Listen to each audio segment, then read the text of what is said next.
இப்போ பார்த்தீங்கன்னா நம்ம 2018 31வது எம்சிக்யூவும் பார்ப்போம். சரியா? இது ப்ரொப்ல உள்ள கேள்வி தெரிஞ்சிக்கும்.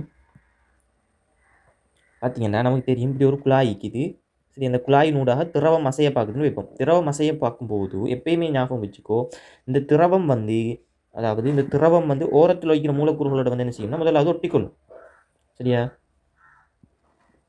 திரவம் வந்து ஓரத்தில் வைக்கிற அதாவது திரவம் வந்து என்ன செய்யும்னா 2 பண்புகளை கொண்டிருக்கும். நமக்கு தெரியும். ஒன்று ஒட்டற் பண்பு, அடுத்தது பிணைவு விசை. இந்த ஒட்டற் பண்பு காரணமாக வந்து என்ன செய்யும்னா எப்பயுமே திரவங்கள் வந்து ஒரு மேற்பரப்போட இணைஞ்சிக்கும். அந்த மேற்பரப்போட இணைஞ்சிக்கிறது எப்பயுமே வந்து என்ன செய்யும்?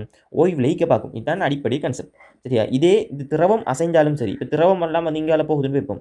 இங்கால போகும்போது இந்த ஓரத்தில் வச்சு ஒட்டி இருக்கிற மூலக்கூறு வந்து என்ன செய்யாது? அசையாது. ஏன்டா இதோட ஒட்டிக்கிட்டு தான் இது பிணைப்பை உண்டாக்கி, ஆகவே இது அசையாது. ஆகவே என்ன செய்யும்? இந்த மூலக்கூறு அடுத்த மூலக்கூறை இழுக்கும். அப்படி இழுத்து இழுத்து என்ன செய்யும்? இந்த வேகத்தை வந்து குறைக்கும். ஆகவே இந்த நடுவில் உள்ள மூலக்கூறுகள் தான் அதிக வேகமாக அசையும். போக போக சரி, ஆரையை நோக்கி போக போக அதில் வேகம் வந்து மூலக்கூறுகளோட வேகம் வந்து குறைபடியும். இதுதான் அடிப்படை கான்செப்ட். இது திரவம் அசைஞ்சாலும் சரி, அல்லது திரவம் காணப்படுற சுவர் அசைஞ்சாலும் சரி, ரெண்டும் ஒரே கான்செப்ட் தான். இங்கே பார்த்தீங்கன்னா இந்த கேள்வி வாசித்து பார்த்தீங்கன்னா விளங்கும். இது வந்து எக்ஸில் ஒரு தட்டம், இது ஒரு ஒய்னு தட்டம். இந்த ஜெட் வந்து என்ன செய்யறாங்க? நடுவில் வச்சுக்காங்க. இந்த தட்டை வந்து என்ன செய்யறான்? இங்காலே இழுக்கிறான். ஆகவே இந்த தட்டோட இணைஞ்சிக்கிற மூலக்கூறு என்ன செய்யும்? இதோட சேர்ந்து இந்த தட்டோட இணைஞ்சிக்கிற மூலக்கூறு இந்த தட்டோட சேர்ந்து இயங்க பார்க்கும். ஆகவே இப்படி ஒரு மூலக்கூறு செயின் ஒன்று உருவாகும். சரியா? அதே மாதிரி இங்கால திசையிலையும் என்ன செய்யும்?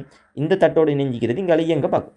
சரியா? இதே நேரத்தில் பார்த்தீங்கன்னா இது v வேகத்தில் இழுக்கிறான். இங்கே v/2 வேகத்தில் இந்த வையை வந்து என்ன செய்யறான்? இடது பக்கம் இழுக்கிறான். ஆகவே இதோட இணைஞ்சிக்கிற மூலக்கூறு வந்து என்ன செய்யும்? இங்கால என்ன செய்யும்? இதோட இணைஞ்சிக்கிற மூலக்கூறு இங்கால அசைய பார்க்கும்.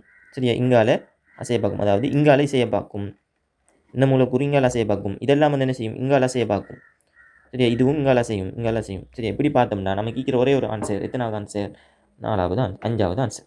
சரியா? 4வதுல பாரு, இந்த மூலக்கூறு இங்கால செய்யுது. ஆகவே அப்படி அசையாது. இதோ 2 பக்கமும் ஒரே மாதிரி தான் அசையுமே. 2 பக்கமும் திரவம் ஒட்டிக்கும். ஆகவே 2 பக்கமும் ஒரே திசையில் அசையும். இந்த தட்டோட இணைஞ்சிக்கிற இது வந்து இங்கால அசையும்.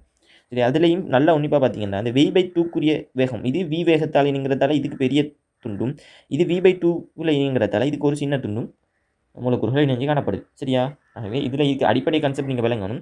இந்த திரவத்தோட திண்மத்தோட ஒட்டிக்கிற திரவ மூலக்கூறுகள் வேகத்தை அதாவது அசைய பார்க்காது. சரியா? அதை மட்டும் ஞாபகம் வச்சுன்னா இந்த கேள்வியை செய்யலாம்.